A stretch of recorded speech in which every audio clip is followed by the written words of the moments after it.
핀란드군이 이제 이 저격에 능했어요. 그래요? 네. 원래 사냥하려면 멀리서 쏴야 되잖아요. 네. 그래서 기관총 사주는 이렇게 앞에 중기관총은 큰 방패 같은 게 소련군 있거든요. 거기서 요만한 틈새로 보면서 쏘는데 요 틈새가 1cm가 안 돼요. 근데 그거를 그 틈새로 총알을 박아 넣는 거예요. 에이, 설마. 아 정말로. 그래가지고 이제 원샷 원킬이죠. 아니 그 조그마한 틈으로 2.5kg요? 예, 2.5kg. 아 이건 뻥 같은데? 아 진짜예요. 감안을 해가지고. 이거 예. 이게 세계 기록이죠 보면.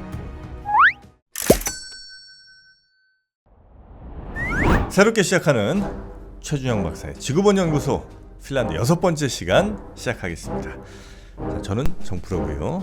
저는 최준영입니다. 네. 자, 우리 최준영 박사님과 함께 핀란드 저희가 지난 에피소드에서 소련이 핀란드를 마구마구 침공하고 빵방울이도 마구 떨어뜨리는 그런 얘기를 했었죠 보면. 거기까지 갔고요. 예.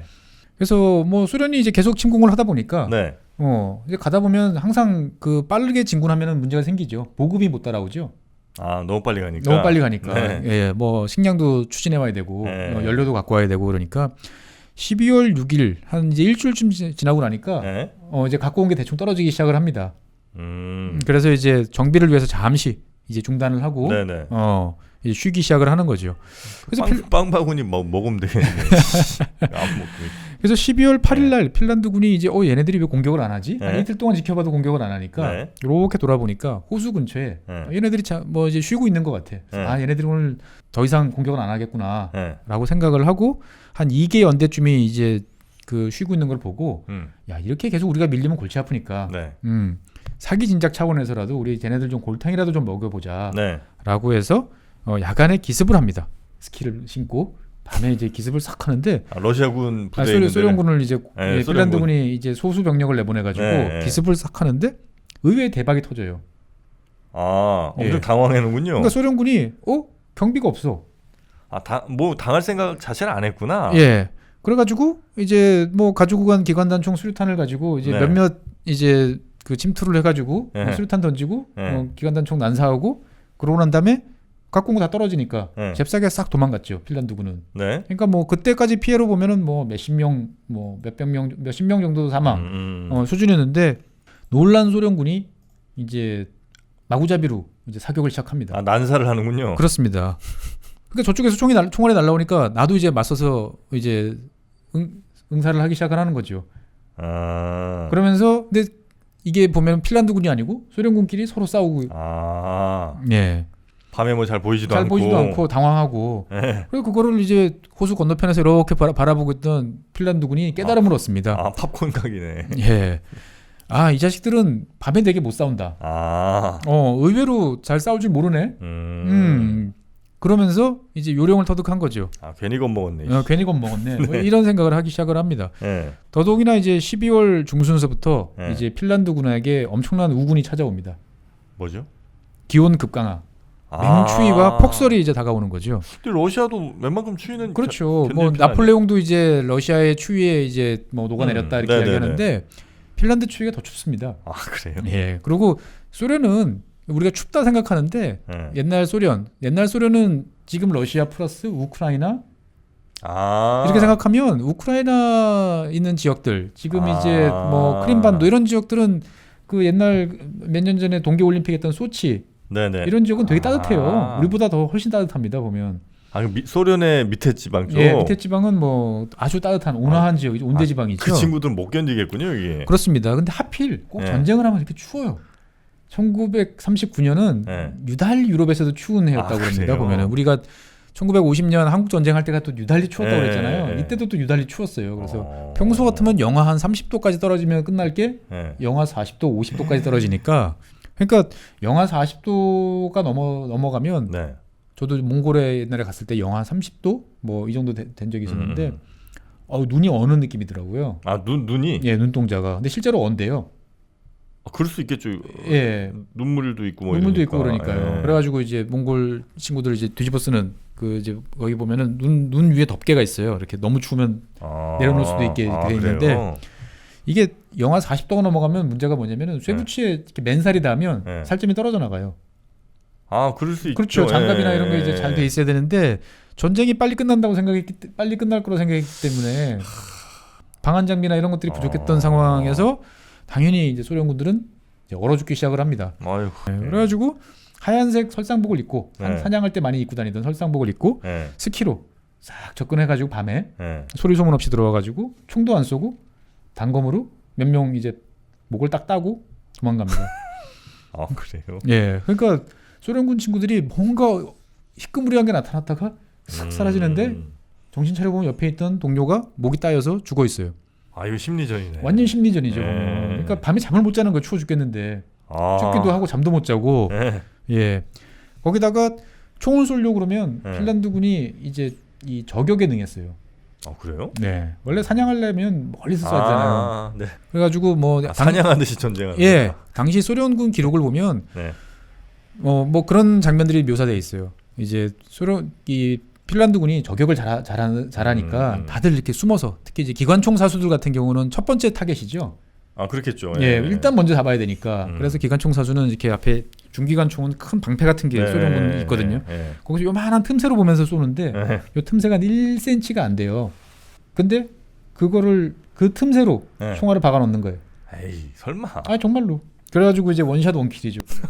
아니, 그 조그마한 틈으로 네. 총알을 집어넣는다고요? 그렇습니다. 보면. 그래서 지금도 이 핀란드는 저격의 명가예요. 아, 그래요? 예. 그래서 최근에 이제 우리나라 분들은 익숙하신 분들은 익숙하겠지만 저격수들이 쓰는 총알 중에서 네. 최근에 이제 그 세계적으로 히트를 치고 있는 총알이 있습니다. 이게 뭐예요?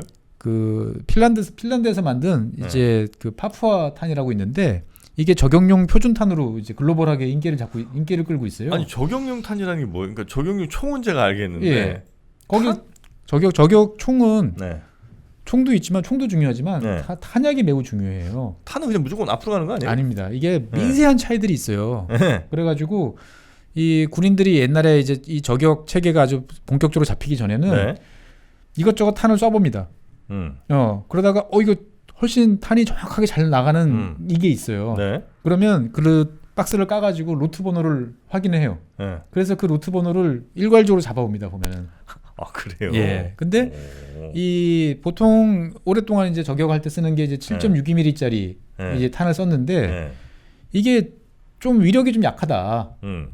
라는 이제 불만이 계속 제기됐던 거죠. 네. 특히나 이제 21세기 들어서 전쟁이 벌어지면서 주로 아프가니스탄, 이라크 이런 데서 싸웠잖아요. 특히 아프간에서 전쟁을 하다 보면 바람이 어마어마하게 부니까 7.62mm 탄 웬만큼 날려가지고는 바람 영향을 장거리로 받는구나. 날아가다 보면 바람 영향을 받아가지고 자꾸 안 맞는 거예요. 휘는구나. 휘어요. 네. 휘기도 하고 뚫고 들어가는 힘도 좀 약하고 네네네.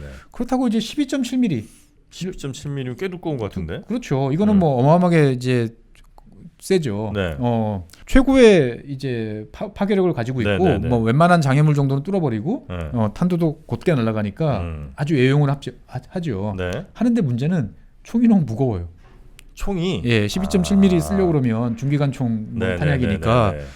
그래서 이 핀란드 친구들이 생각을 했던 게 그럼 그 사이에 만들자. 그래서 8.6mm짜리 탄약을 만들어요. 네. 근데 이게 적당히 저격총도 너무 무겁지도 않고 탄두도 7.62보다는 훨씬 곱고 빠르게 나가고 그렇다고 뭐 너무 무겁지도 않으니까 아주 애용을 하는 거죠. 그래서 영국군이 아프간에서 자그마치 이제 이 탄약을 써가지고 2,475m 떨어진 이제 상대방을 목표물을 저격을 하는데 성공을 2.5km요? 예, 2.5km. 아, 이건 뻥 같은데. 아, 진짜예요. 이게 이제 뭐 이거보다 더 날아간 기록도 한 두세 개 더 있는데 2.5km에서 맞출 수 있다고요? 예. 2.5km면 2.5km 정도면은 겨냥을 딱 하면 이제 이만큼 올려야 되는 거죠.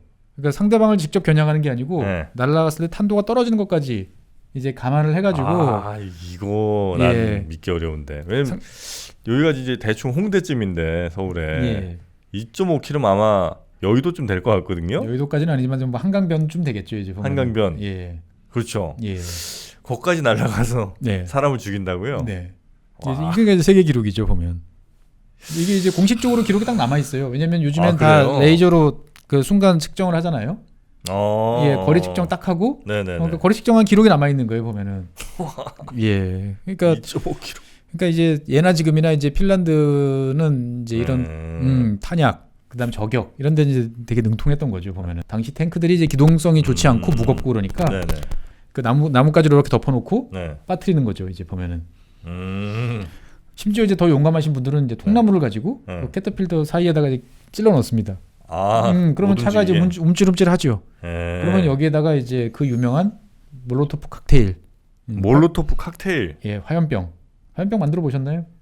직접 제조는 안 해봤습니다. 80년대 대학 다니신 분들 꽤 익숙한 존재고 저도 학교 다닐 때 꽤 많이 봤죠. 보면. 알코올 넣는 거예요?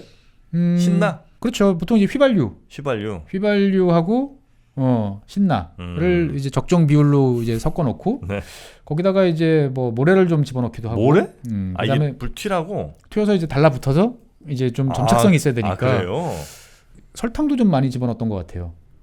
그거 역시도 이렇게 붙어서 계속 타야 되니까. 그러니까 신나가 먼저 팍 터지고 휘발유가 그 위에 계속 붙어야 되는데 다 휘발성이 강하잖아요. 그러니까 이제 뭐 좀 끈끈한 뭐 이런 걸 하기 위해서 했는데 이 화염병은 원래 전쟁 무기예요. 그래요? 전쟁 무기고 1차 세계 대전 때부터 이제 사용을 했었습니다. 보면. 화염병이? 화염병이 사용을 했었고 이거를 이제 제일 적극적으로 애용하던 이제 군대가 일본군이에요. 어디서 이걸 써요? 일본군이 이제 1930 몇 년에 이제 저 몽골 이제 북쪽에서 러시아랑 한판 붙습니다. 소련이랑 노몽한 전투라고 그래가지고 붙어요. 근데 이제 일본은 뭐 당시로서는 꽤 힘이 세다고 했지만 그래도 이제 기계나 이런 것들을 마음껏 조달할 만큼 많지는 않았기 때문에 화염병을 이제 딱 준비를 이제 해놨던 거죠. 보면은 당시 탱크들은 주로 다 이제 휘발유를 사용했어요. 휘발유 엔진이었어요. 휘발유 엔진이었으니까 어떻게든 근처까지 육박해서 들어간 다음에 뒤에다가 화염병을 던지면 연료 탱크 같은데? 그렇죠. 연료 탱크나 뒤에 이제 공기 흡입구가 당연히 뚫린 쪽이 있으니까 거길로 이제 뚝뚝뚝 떨어지면서 불이 붙는 거죠. 거기다가 이제 휘발유 엔진 같은 경우는 옆에 이제 휘발유가 있기 때문에 더 쉽게 터질 수 있는 거죠. 보면은. 그래서 뭐 당시에 노몽환 전투 때 일본군은 뭐 거의 학살 수준이었는데 그나마 전과를 제일 세웠던 게 이제 이 화염병. 그래요. 그래서 이제 소련이 이제 좀 엉뚱한 데 당했던 거죠. 보면은. 의외의 약점이 있었군요. 의외의 좀 약점이 있었고 그때 이제 또 일본군이 또 소련한테 또 의외의 것으로 당한 게 또 있죠. 철조망. 윤형 철조망이라고 그러죠. 이렇게 동글동글 말린 거 이제. 여기에 이제 캐터필러가 이제 감기면 고장 나요. 그래요? 그러니까 이제 이 노몽환 전투 때 이제 이런 화염병이나 철조망 이런 것들을 이제 서로 사용하는 것들이 이제 등장을 하게 됐는데 당시에 최신 무기를 아주 재래식으로 그렇습니다. 그래서 이제 그 제가 핀란드 이야기 첫 번째 시간에 말씀드렸나요? 그 핀란드 국영 주류 회사 거기서 이제 아예 공장에서 이제 화염병을 만들어냅니다. 한 45만 개를 이제 만들어내죠. 그래요? 지금이 아니라 뭐 우리가 알고 있는 화염병처럼 병에다가 그 넣고 그렇죠. 위에 그렇습니다. 휴지 돌돌 이렇게 휴지나 천이 주로 천이었죠 이제. 그래서 불 붙여갖고 이렇게 던지는 거. 그렇습니다. 그 형태 그대로군요. 그거 꽉꽉 잘 다져 넣어야 돼요. 천을. 안 그러면 이렇게 하다가 이제 빠져가지고 주변에 이제 피해를 많이 주는. 옛날에 그런 일이 이제 비일비재했었는데. 급하게 만들다 보면. 그래서 이제 소련군이 노몽환 전투 때 그거를 이제 그런 일을 겪고 사실은 엔진을 교체했었어야 돼요. 디젤 엔진으로. 근데 일각에서 이제 디젤 엔진으로 교체를 해야 된다는 말이 나왔는데 무시를 하고 있다가 이때 이제 또 큰 피해를 당하죠. 이제. 그래요. 그래서 소련군 전차가 이제 막대한 이제 피해를 이제 입게 됩니다. 이쯤 되니까 핀란드군은 이제 아주 딱 그 패턴이 생겼어요. 핀란드는 이제 지형이 이제 산길에 숲속에 길이 하나밖에 없잖아요. 그럼 거기 쭉 길게 이제 탱크를 앞세운 부대들이 이제 오면은 그러다가 이제 앞에 탱크를 어떻게든 정지를 시키는 거죠. 뒤에도 정지시키고. 그다음에 이제 가만히 있어요. 가만히 있는 앞뒤로 막히고 아무리 많아도 이제 분산되기 시작하면 만만해 보이는 거죠. 이제 보면은. 그러면 이제 만만한 놈들부터 우르르 스키 타고 몰려가가지고 밤에 공격하고. 공격을 합니다. 하나씩 이제 공격을 하는 거죠. 그래서 이제 핀란드 군들이 이제 이 조각조각 나 있는 이 소련군을 가리켜서 이제 모티라고 불러요. 통나무. 자기들 이제 난로에 집어넣는 통나무처럼 이렇게 통나무 쪼개가지고 쪼개놓은 거죠. 보면은 그래서 모티 전술이라고 부르는 거죠. 보면은 그래가지고 이제 뭐 모티 전술에 의해서 하나씩 격파당하고 그다음에 이제 싸워야 되니까 어떻게든 이제 나와가지고 총겨놓고 밤에 있다 보면 얼어 죽고. 예, 이런 식으로 이제 소련 최정예 사단이 이제 한 2개쯤 거의 전멸을 당하게 됩니다. 아니 이게 그러니까 아주 일부 극소 사례가 아니고 예. 그런 일들이 꽤 주력 부대에 많이 영향을 미칠 만큼 예, 있었다는 거예요? 사단 한두 개가 날아가는 거예요. 그래요? 예. 그러니까 뭐 어디서 날라오는 총알에 맞아 죽고, 그다음에 이제 저기서는 탱크가 불타고 있고, 네. 바람처럼 스키시는 친구들이 와가지고, 네. 목을 따든지, 저격을 하든지, 그리고 이제 모여 있으면 수류탄으로 던지고, 네. 흩어져 있으면 총알로 죽이고. 그렇죠. 예. 모이면 수류탄 던지고. 그래서 그래서 이제 이 와중에 이제 핀란드군도 춥지 않느냐 이렇게 생각하실지 모르겠지만, 핀란드 사람들은 원래 사냥할 때 이제 눈 속에다가 네. 이제 이글루처럼 파고 비박하고. 그 익숙한 분들구나. 사람들이고 그런 체계들이 뭐 통나무 집처럼 잘 은폐해둔 것들이 이제 많았던 거죠. 그래서 들어와가지고 이제 술로 가죽으로 된 이불 덮고 차 한 잔 마시고 뭐 어떤 지역엔 사우나도 했다고 그래요. 전쟁 중에. 예. 이 홈그라운드가 그래서 유리한 거죠 보면은.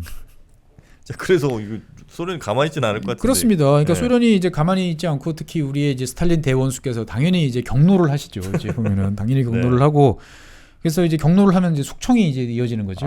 스탈린 하면 또 숙청이죠. 그래서 이제 뭐 좀 그나마 싸웠던 친구들은 이제 뭐 별 2개, 3개짜리를 이제 이등병으로 강등시켜가지고 소총수로 내보내고. 진짜요? 아니면 이제 총살 내지 이제 시베리아로 보내버리고. 그래가지고 이제 국방부 장관을 이제 갖다 놓고 이제 마구마구 다그칩니다. 혁명 정신이 없어 임마. 그렇죠. 뭐 어따위로 해놓은 거야 이제 보면은 뭐 이제 이렇게 막 있는데. 막 벌벌 떨어야 되던 이제 국방장관 이제 보로실로프가 갑자기 이제 눈을 치켜들고 대들기 시작을 합니다. 형님. 이리 주구나 저리 주구나 똑같다는 거죠. 어차피 여기서 내가 끌려 나가서 총살 당하나 말 한마디라도 하고 죽나 똑같다 이렇게 생각을 했던 것 같습니다. 네네. 보면은 당신이 책임을 져야 된다. 이 겨울에 당신이 그 동안에 숙청해가지고 유능한 장군들을 다 죽여놓고. 싸우라고 하면 어떡하냐. 지금 오합지졸로 지금 당신 말 한마디에 따라 가지고 지금 움직여야 되고 당신 눈치만 보고 있는데 어떻게 전선에 있는 장군들이 싸우냐, 병사들이 싸우겠냐. 이건 다 당신 책임이다. 스탈린 가만히 있지 않을 것 같은데. 그렇습니다. 보면은 그래가지고 스탈린이 이제 부들부들 떨고 막 그 잿더리 집어 던지고 막 난리가 났는데 본인도 이제 캥기는 게 있으니까 아주 틀린 말은 일단은 아니니까. 넘어갔다고 그래요. 그래요? 예. 그래서 이게 어떤 배경이 있냐면 이 KGB 전신인 이제 엔케베데라고 그래가지고 옛날에 이제 원래 소련이 처음에 공산혁명을 성공시킨 다음에 이 반혁명에 대한 두려움이 되게 컸어요. 서방이 다시 이걸 무너뜨릴지도 모른다라고 해서 반혁명 분자들을 색출을 해가지고 처단해야 됐다라는 생각을 했던 거죠.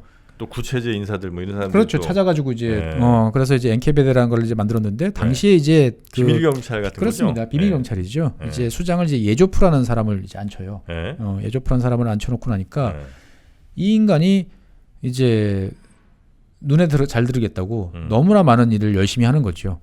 그래서 웬만한 사람들 조금 불만을 가진 사람들 우리도 일하다 보면 그러잖아요. 열심히 일하다 보면 불만이 생겨요. 위에서 지원을 좀 해줘야지 왜 안 해줘. 이런 식으로 하면은 이거는 형식주의적이야. 이런 우리 이야기를 하잖아요 보면은. 이런 사람들을 일 열심히 하는 사람들을 몽땅 잡아가지고 남산 끌고 와요? 반혁명 분이 거기는 이제 시베리아라는 좋은 곳이 있죠. 예, 그래서 1937년부터 이제 그 대숙청이 이제 소련에서 발생을 해요. 그래서 당시에 한 1년여 사이에 그 소련 공산당원 고위당원 중에 한 절반 정도가 이 숙청이 됩니다. 혁명 하고 나서 스탈린 어쨌든 밑에 있는 부하들일 거 아니에요. 그렇습니다. 근데 이 사람들 중에 절반이 날아가요? 그렇습니다. 그러니까 이제 그 한편으로는 스탈린도 좀 가만히 내버려뒀던 게 뭐냐면 이 자식들이 자꾸 기어 올라오네. 자꾸 반항이야. 시키면 시킨 대로 할 것이지. 그렇기 때문에 이제 모른 척하고 이제 내버려둡니다. 그리고 이제 항상 총을 가진 사람들이 무섭잖아요. 그러니까 이제 이 엔케베데가 이제 군대 이제 장성들 고급 장교들을 대상으로 해가지고 또 대숙청에 나섭니다. 반혁명 분자라든지 뭐 이런 명분으로 해가지고 명분이야 뭐 만들면 되는 거죠. 그래서 직결 처형부터 시작해가지고 시베리아 여행 뭐 이런 식으로 이제 그러다 보니까 뭔가 새로운 시도를 하려고 했던 사람들 이런 사람들이 이제 우리가 항상 그래요. 일을 하다 보면 일 많이 한 사람들은 뭔가 실수를 할 때도 있어요. 뭐 흠잡을 때도 있고, 네네. 흠잡힐 일도 좀 있고, 뭐 하다 보면은 뭔가 좀 그쵸. 실패할 수도 있고, 네네. 이런 것들이 다 숙청의 꼬투리가 된 거죠. 그러니까 살아남는 사람들은 누구죠? 완전 충성만 하고, 완전 충성만 하든지 네. 일 아무것도 안 한 사람. 복지부동. 너 지난 3년 동안 한 거 다 갖고 와봐 했는데 갖고 올 게 별로 없는 사람들은 특별히 잘못한 건 뭐 아니에요. 특별하게 잘못한 것도 없으니까 네. 운이 좋으면 살아남을 수 있었던 거죠. 보면은 이런 방식을 통해 가지고 네. 소련 전역에서 한 130만 명 정도가 숙청이 됩니다. 그래서 이제 점점 이제 넓어져요. 처음에는 고위 당원, 그다음에 이제 고위 장성, 네. 이러다가 이제 중간 간부, 그러다가 이제 뭐 일반 국민들까지 네. 이제 막 끌려가요. 보면은 130만 명 이상이 체포돼서 그 중에서 한 70만 명 정도가 처형이 됩니다. 죽었다는 거죠. 그리고 나머지는 이제 강제 수용소 시베리아에 있는 이제 굴라크에 이제 끌려가는 네, 거죠. 네. 여기서 또 가서 또 안 먹이고 또 강제 노동시키고 그러니까 또 한 15만 명 정도가 죽어요. 뭐 이것도 어떨지 모르겠지만 네. 어쨌거나 소련군 입장에서 봤을 때는 네. 이런 과정을 통해서 옛날 제정 러시아에 있었지만 혁명에 참가해서 그래도 소련군을 이끌었던 많은 유능한 장군들을 잃어버립니다. 그리고 이제 당시의 기계화에 맞춰가지고 뭔가 새로운 시도들을 해보려고 했던 장성들이 네. 줄줄이 다 옷을 벗는 정도가 아니고 다 저세상 열차를 타게 된 거죠. 보면. 네. 그러다 보니까 누가 감히 새로운 시도를 하겠어요. 보면은. 진짜. 그러니까 이제 스탈린이 이제 부들부들 떨긴 했습니다만 솔직한 예로 내심 찔릴 수밖에 없는 이제 그런 상황이었던 거죠. 칼은 뽑았으니까 무라도 베야 되죠. 그래서 쭉 옆에 보니까 티모센코라는 장군이 이제 눈에 띄어서 너 폴란드 갔다 왔지? 그래서 예, 너 핀란드로 가. 근데 뭐 이 친구는 사실 그렇게 폴란드에서 별로 한 일은 없어요. 그냥 덜렁덜렁 갔다가 그냥 왔는데 티모센코라는 장군을 이제 핀란드 사령관으로 갈아치웁니다. 갈아치우고 나니까 이 친구가 이제 쭉 보니까 야 어떻게 싸워야 되는지 잘 모르겠고 우리가 확실하게 우위에 있는 거를 써먹자. 첫 번째 소련은 남자가 많아. 병력 더 집어넣어. 또? 예. 그래서 원래 처음에 집어넣었을 때보다 이제 훨씬 많은 병력을 이제 동원을 하는 거죠. 맨 처음에 아까 54만 명 정도 집어넣는데 다시 90만 명 추가 투입합니다. 이름 거의 뭐 반칙이죠. 핀란드 인구에 거의 비슷한 거 아니에요? 그렇습니다. 그래서 98만 명을 병력을 투입하고 그 다음에 곰곰 생각을 해보니까 야 우리 보병들 얘네들 끌고 가가지고 저 날아다니는 핀란드 애들하고 싸우라는 게 이게 말이 안 될 것 같다는 생각이 드는 거죠. 그렇다고 탱크를 계속 믿고 가기도 좀 애매하고 그래서 가장 확실한 무기를 동원합니다. 뭐예요? 대포.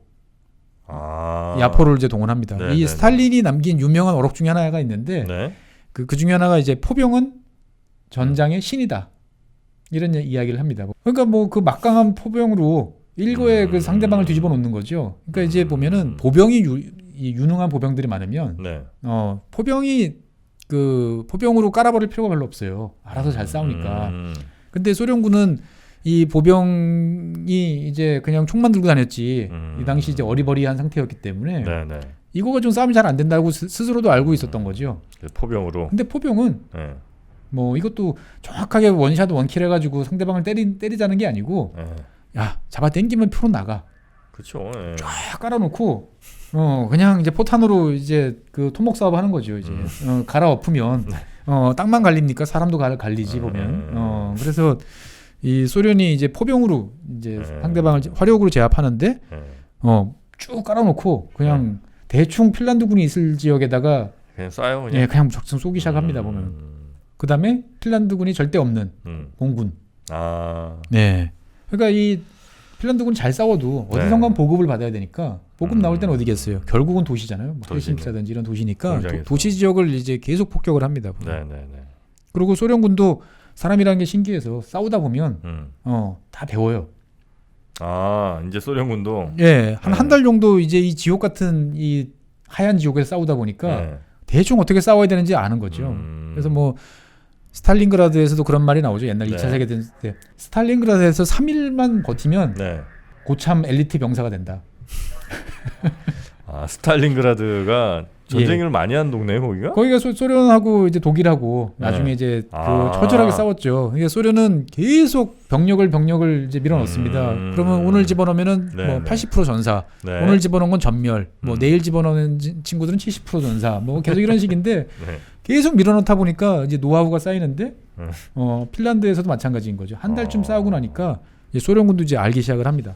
눈밭에서 추운 데서 어떻게 싸워야 되나. 얘만 스키 타냐? 우리도 스키 탈 수 있다. 뭐 스키도 타고 뭐 여러 가지 방식을 도입을 하는 거죠. 그러다 보니까 이제 2월 한 달 만에 핀란드군 25,000명이 사망을 해요. 전사를 하는 거죠. 그러니까 같이 25,000명 죽으면 핀란드 입장에서 보면은 이거 완전히 밑지는 장사죠. 한 10명쯤 데리고 가야 되는 그런 상황에도 심심 안 되는 상황이었는데 더더욱이나 이제 핀란드한테는 최악의 상황이 다가오고 있었습니다. 시간이라는 게 지나다 보니까 겨울이 끝나가는 거죠. 큰일 났네. 그래서 한 4월까지는 이제 겨울이 이어져요. 그러니까 이제 워낙 윗동네라 추운 것도 있지만 순간순간 이제 얼었던 땅이 녹으면 엄청난 진창이 돼요. 그래서 꽁꽁 얼면 차라리 이 뭐 위에를 달려가지고 어떻게 할 수 있는데 진창이 되면은 뭐 아무것도 못 움직입니다 보면은.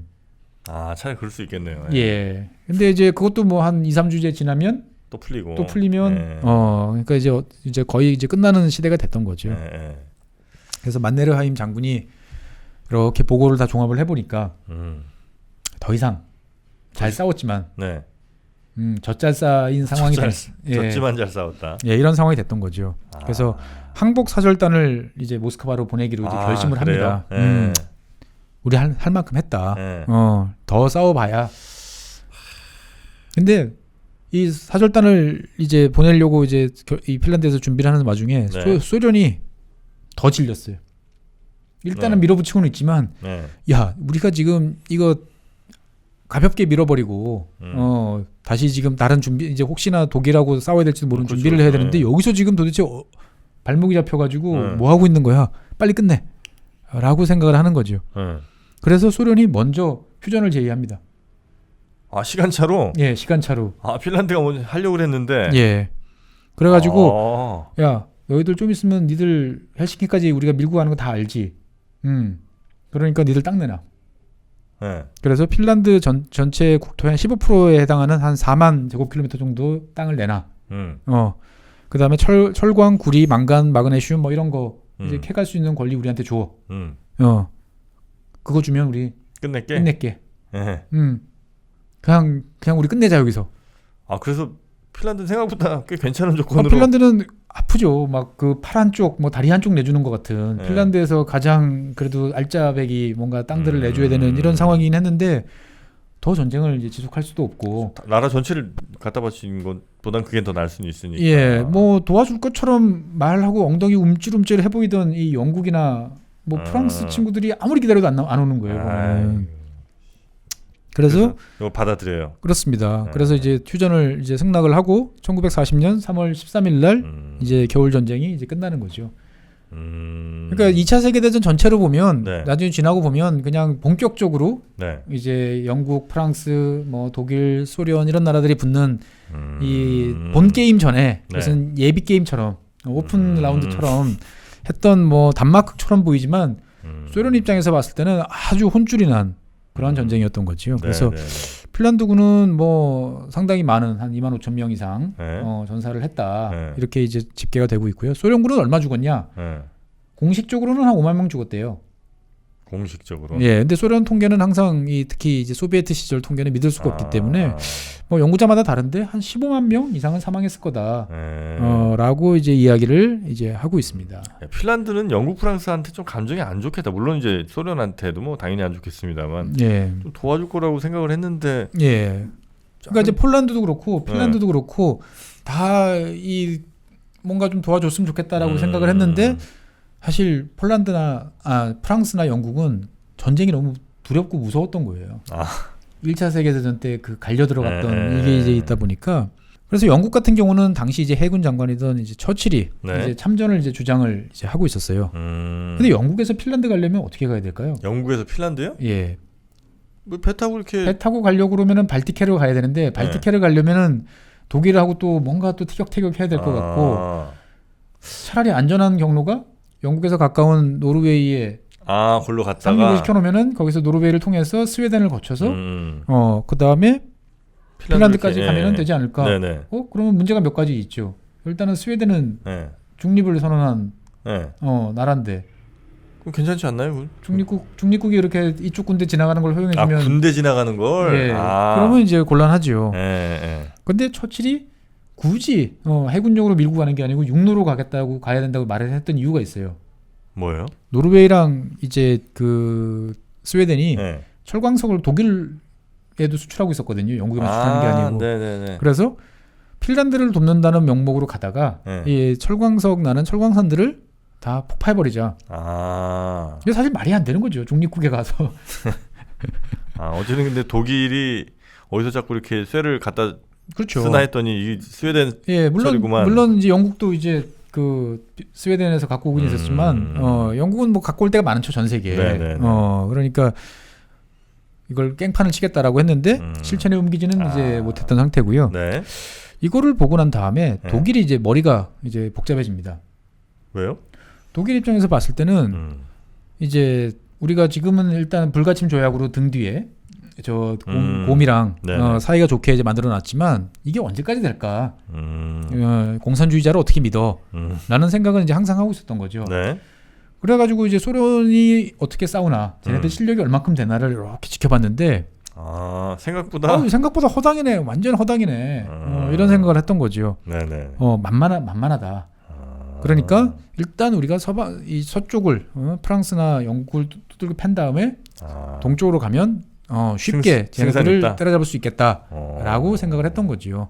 그래서 당시 히틀러의 궁극적인 목적은 서쪽을 때려잡고 동쪽에 이제 있는 넓은 영토를 잡아가지고 동쪽으로 진출하는 게 더 큰 목표였기 때문에 히틀러 입장에서 봤을 때는 좋은 이제 정보를 얻었다라고 생각을 했던 거고 그 다음에 한 가지 더 있었어요.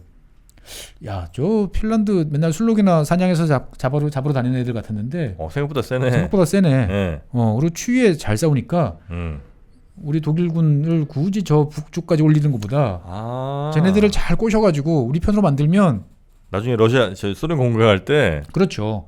거기다 쟤네들은 지금 뺏긴 게 많으니까 복수심도 있을 거 아니에요. 보면은 핀란드 니네 원래 땅 좀 돌려줄게, 뭐 소련 땅 좀 줄게 이렇게 해갖고 가라 그러면 우리가 소련 칠 때 니들 같이 오면 니들 뺏긴 땅 다 가져가고 더 가져가고 싶으면 가져가. 무기는 우리가 줄게. 그렇죠. 그러면 핀란드 입장에서 봤을 때는 그럴 수 있겠네. 게임이 된다고 생각하는 거죠. 혼자서는 못 싸우지만 막강 그렇죠. 독일이 옆에 있어?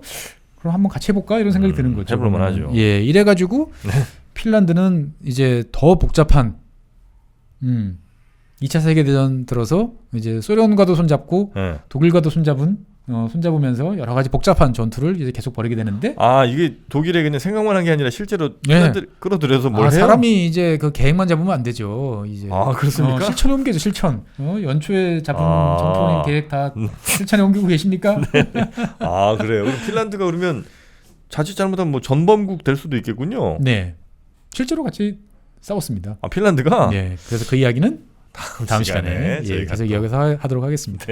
야, 핀란드가 그렇게까지 됐단 말이에요. 네, 그러니까 어떻게 보면 대단한 나라죠. 스탈린과 히틀러가 다 구애하고 뭔가 어렵게 생각한 그런 나라였다라는 거죠. 보면.